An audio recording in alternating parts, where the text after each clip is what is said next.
What's up, guys? So, we're going to be reading some more Minecraft. So, I gotta say something. Remember what I said last video? We're not doing book reviews on Thursday for the summer. So, we're not going to be doing book reviews tomorrow, alright? So, we're going to read some Minecraft, chapter 11. So I just gotta count how many pages there are.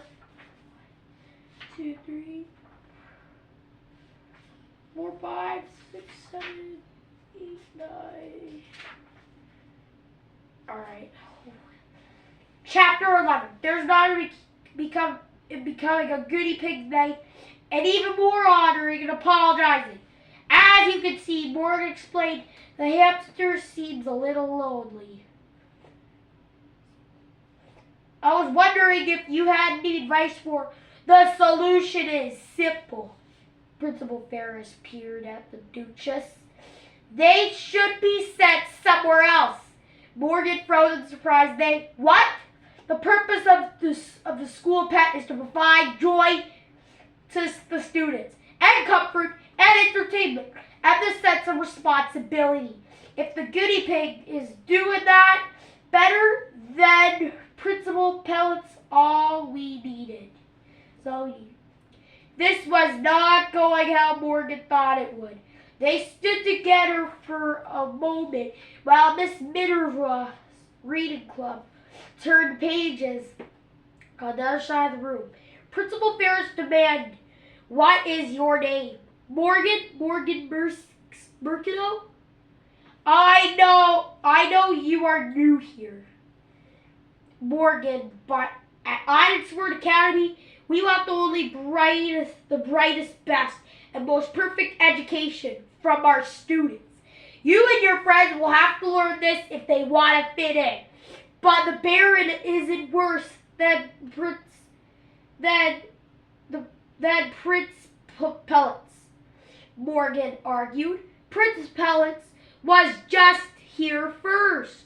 The students have had more time to get to know him. We should.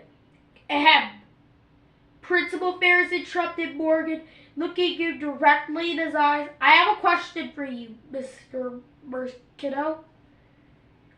As I have just told you, we do things the best way here at Ironsford. Do you understand that? Morgan knew what the principal wanted to hear. So he said yes. I'm so glad to hear that. I'll recommend to Miss Minerva that the hamsters have been moved if they continue to be redundant. I can't really pronounce it. Superfluous and simply extra. They can go with the junk in the lab. Principal Ferris turned and walked away. First Harper, then Theo, and now you. I recommend you learn our school's rules before I have to learn any more of your names. He didn't say or else. But Morgan heard it loud and clear. The principal opened the door to leave. To his surprise, he found Jody's standing on the other side, just about to walk in. Principal Ferris, excuse me. I was just looking for... Morgan put a finger to his lips to tell her to stay quiet as Principal left the room. Miss Minerva's reading club was finished the day's chapters. The students were starting to gather around Prince Pellets. Who's that? Jody asked. He's super cute. Morgan shook his head. You'll upset them. He pointed at the hamster. Sorry. Jody put a big frown and said sarcastically, who cares if he's so cute and has an adorable silly crown? Who does that guinea pig think he is? Morgan let Baron Sweet Cheeks sit on the top of his head. The Baron snuggled into his hair. I think they miss Woodsward students. Everybody here likes Prince Pellets. Then I'm upset too.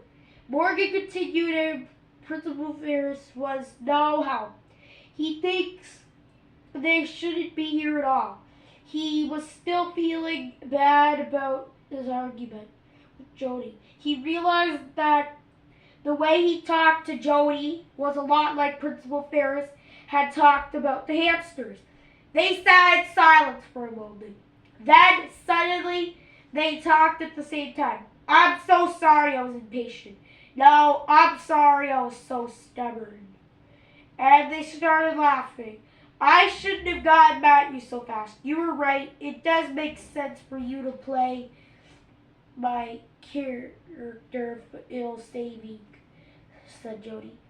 And I shouldn't have been so upset in the first place. It was my choice to jump in front of those arrows. And it was because I wanted to be a hero.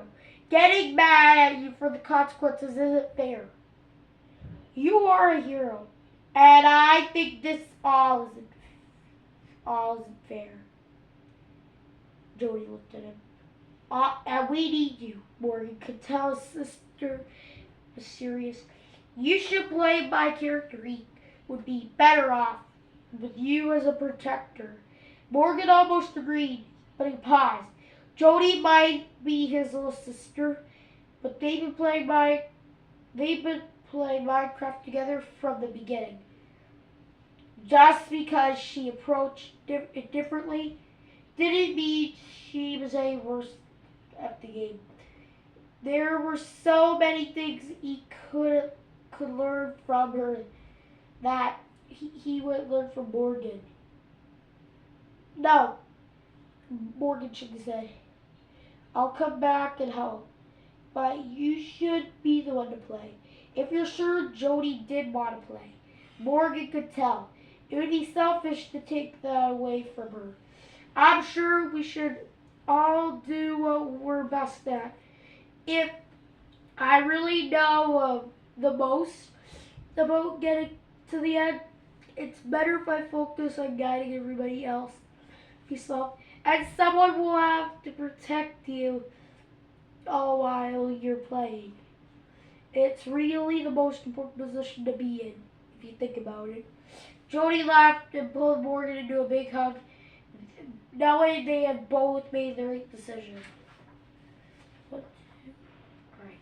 On the other side of the library, the students cheered again. Morgan raised an eyebrow. One of the students was feeding fresh grass, one blade at the time to Prince Pellets. The students cheered like it was the most amazing thing ever. The Duchess yawned in Jody's hands. We really need to do something to help the hamsters' mood, she said. Morgan had an idea. The hamsters want to feel special, just like we do. But no one else knows how special they are yet. They haven't had a chance to be in the spotlight, so we need to show them. Jody gasped, a hamster pageant. Morgan grinned. That's a great idea. Before everyone goes home, we could show the reading club why we love the Baron and the Duchess so much. They put the hamsters in the Baron's cage. We'll be right back. Jody looked at the Baron very seriously. Practice your runaway walk, okay?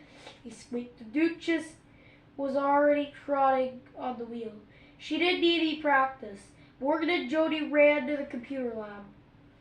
Chapter 12 is moss, one of the powerful forms of life. It can completely replace rocks in seconds, in Minecraft at least. We'll read that tomorrow. Not tomorrow. We'll read that Monday. This is Owen signing off. Peace out.